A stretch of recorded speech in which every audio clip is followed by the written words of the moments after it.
They say spirits hide in the dark, but mine came when the sun was brightest. It stood just outside my porch, while the cicadas screamed like they were warning me. But I didn't listen. I didn't know that once it saw you, you couldn't hide in the light anymore. Now, whenever I try to sleep during the day, my eyelids burn, and I hear the trees inside my walls whispering in a voice that sounds like mine, but stretched, too wide, too old, too hollow. My name's Elliot. I'm 29, and I've lived in Fernshade all my life. It's the kind of town people forget. A single gas station, no hospital, only one road in, and the same road out. People here don't lock their doors, but they whisper when the trees rustle too hard, especially after sundown. I run the radio station, channel 7.3 FM. It mostly plays 80s hits, a little local weather, and sometimes warnings about deer on the road. Nothing ever happens here, which is exactly why I never left. I used to sleep fine, eat oatmeal in the mornings, drink black coffee and watch the fog rise over Miller's Hill. But 3 weeks ago, something in the forest blinked at me, and I haven't been the same since, the first time I noticed it wasn't in the forest. It was in my living room, a small fern hanging by the window. It used to lean toward the sunlight each morning, but that week, it started turning inward, toward me. I thought maybe I moved the pot and didn't remember, but I didn't. I swear I didn't. Then came the birds. They stopped coming. Not one chirp at dawn, only silence, and something heavier than silence, like the walls were listening. I left my front door open one morning, just to feel the breeze. But when I turned around, every cupboard in the kitchen was wide open, and the fern was no longer hanging. It was standing on the floor, facing the hallway, like it was waiting for something or someone to come out. I thought it was the house, so I left, packed a small bag, drove to my cousin's place in town, didn't tell anyone why, just said I needed a break. But on the first night there, I woke up around 2:40 a.m. to the hallway light flickering. It shouldn't have been on. We turned off everything before bed. I crept toward the door, quiet, barefoot, my hand barely touching the handle, and I heard it. The scratching, not at the door, but inside the walls, moving, slowly, as if it was dragging something.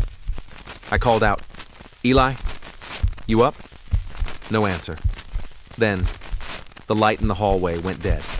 A click, not from the switch, but like something biting down on glass.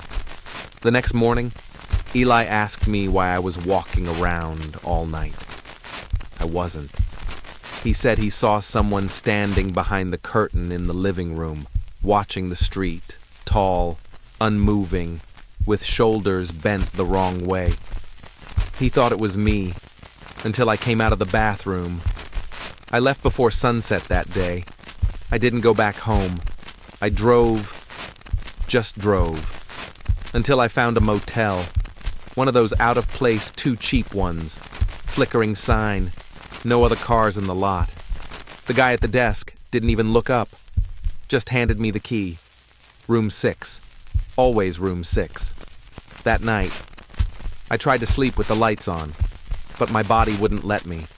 The light was wrong. It burned, like it was watching me, like it knew what had chosen me. So I turned it off, and in the dark, I heard the floorboards shift, not creak, shift, like something was rearranging the room to better fit its shape. I buried my head under the pillow. But even then, I heard it whisper, "Now you see us, even in day."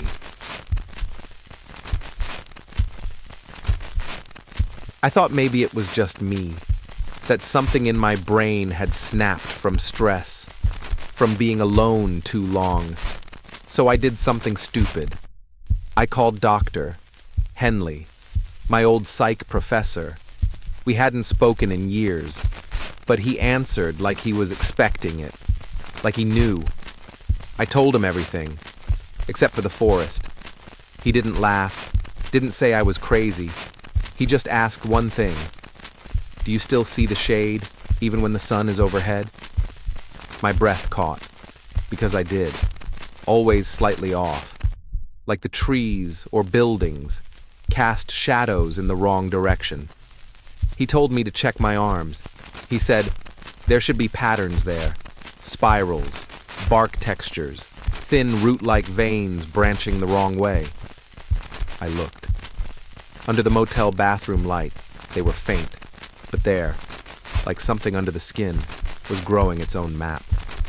I whispered, "What is it?" He hesitated, then said, "They don't grow like us. They overwrite. They reuse. And once you've been seen..."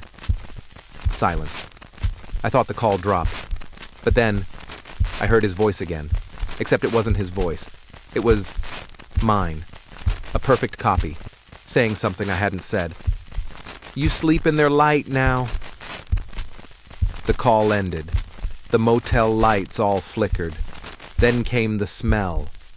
Earth, rotting wood, and something sweet, like moss, growing inside plastic.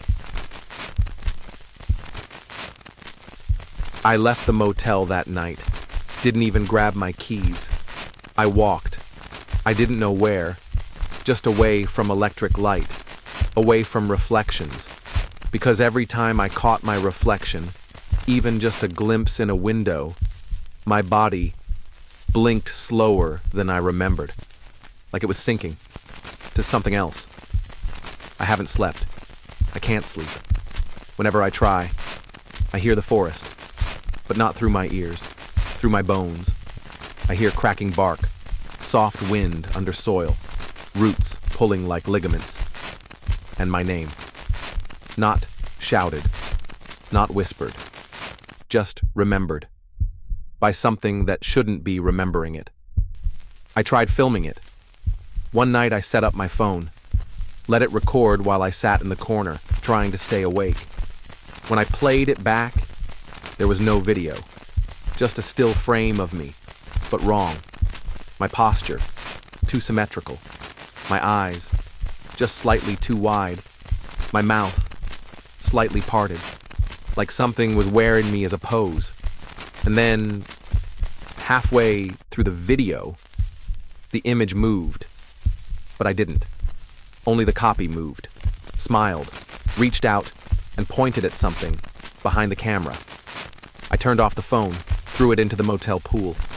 But even now, I swear, I still hear it vibrating. From underground. From beneath me. It's morning now, at least. I think it is. The sun came up, but the shadows didn't shift. They stayed in place, like they were stapled to the ground. I opened the curtains, and the light didn't touch me. It poured through the window, but it bent around me, like I wasn't solid anymore, like I wasn't part of this geometry. I walked outside, to the center of the parking lot, arms open, barefoot, just to feel something real. And I did. I felt moss, on pavement. I looked down. The asphalt was gone, replaced by soft green forest floor, spongy, breathing, warm. I looked around. The motel was gone. Only trees, old, taller than any I've seen, but their bark wasn't bark. It was faces, stretched long, slow, and smiling. One looked like me. One looked like my mother, my father, my childhood dog. None of them blinked. All of them watched. And overhead, the branches made a dome. The sky wasn't blue. It pulsed, veined, like the inside of something breathing. And in the center of the clearing, a shape stood, tall, twisted, covered in patterns too old to be carved. It didn't speak. It just opened its arms. And behind it, a door appeared. Not a wooden one, not metal, just an absence. A doorway made of nothing, except invitation. And I walked toward it. Not because I wanted to, but because everything else had stopped being real. And the last thing I heard before stepping through was my own voice, coming from behind me. It said, "The light doesn't want you anymore."